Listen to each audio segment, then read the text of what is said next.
Welcome back. If you haven't watched part 1 of this video, which covers enums and inner classes, I recommend watching it first since we will be continuing on the same mini project. But if you are new or continuing, download the code in the description since I've added a few things to help streamline this video. Let us begin.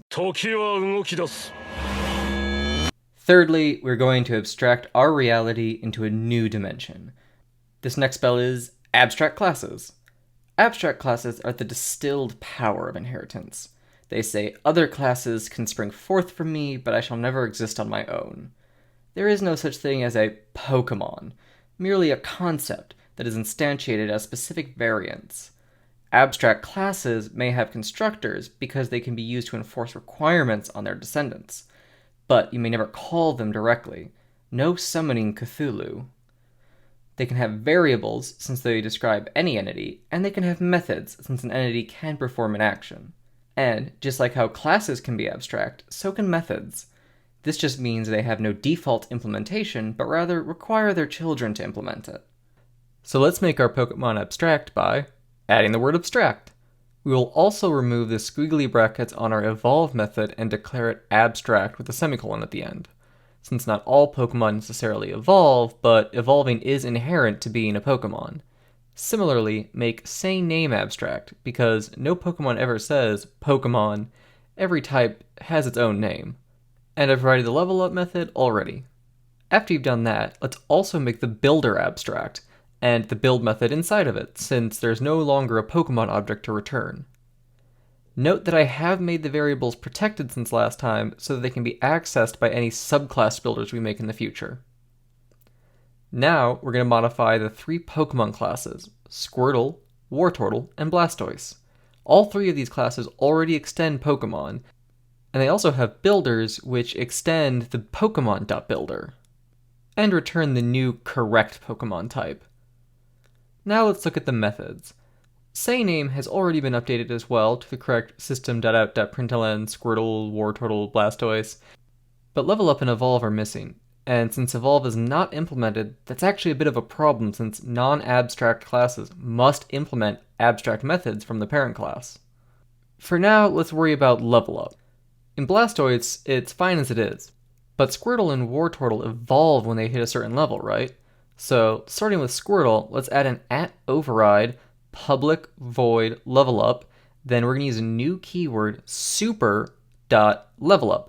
Super means I'm going to use my parent's implementation of my method right here. And then on the line afterwards, we're going to do an if statement, if this.getLevel greater than or equal to 16, then call evolve. Repeat this for Wartortle, but with level greater than or equal to 36, since that's when Wartortle evolves into Blastoise. Now we implement the evolve method. For Squirtle, you're going to do an @override public Pokemon evolve, and then return new wartortle.builder.build. Repeat this for Wartortle and return a new Blastoise object. And Blastoise, well, he doesn't evolve, and Mega Evolution doesn't count. That's a different concept. So just repeat your method and return null for now, which means return nothing.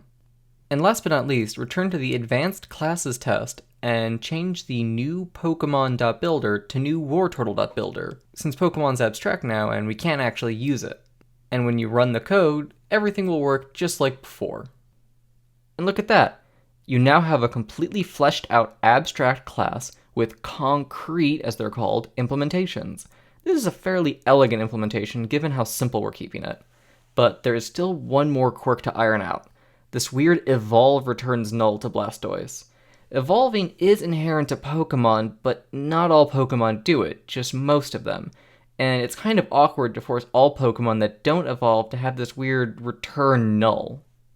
This brings us to our final incantation, interfaces. An interface is kin to an abstract class. It defines existence while not being allowed to exist itself in the same way, but it is different in that it may bear no children. It merely grants its boons to those who would wish to inherit them, discriminating against no lineage. An interface has no variables and has no constructors. It can declare methods and offer a default implementation, well, at least in modern Java. It relies on its inheritors to implement them. And if a parent class inherits an interface, so does its child. In a way, it defines type, but is not limited to a single parent the same way that subclassing does. So while you can extend from one class, you may inherit, or for interfaces, implement from as many as you like. This sounds kind of perfect for handling evolve, doesn't it? We can declare an evolution action, but only add it to the Pokemon we know can evolve. So let's create a new interface called evolvable, and then give it a single method evolve. Again, no implementation is needed, but if we wanted to give it an implementation, we would just use the magic word default, and then you're granted access to that power. Now go to Pokemon and Blastoise and remove any reference to that evolve method. Now go to Squirtle and Wartortle, and after it says extends Pokemon, add implements evolvable, and voila, you have created your first interface. Run the code again, and everything works. And now that all of our classes are all put together nice and neat and will compile, let's quickly go back to our advanced classes test. And we're going to make a new Pokemon Blastoise equals, open close parentheses, Wartortle, and then rep all that in parentheses, dot evolve, and then Blastoise dot say name. When we run it, it says Blastoise. And to show that an interface also describes type, we can replace that first Wartortle with evolvable, run it again, and see that it prints Blastoise still. Coincidentally, this also works as a really good example of when casting might be used, because evolve is not on the Pokemon base type, but it is on that evolvable interface type, so we had to cast Wartortle to a type that makes sense. The goal of these two videos was to show you the more complex versions of classes, some of their benefits, and some of their drawbacks.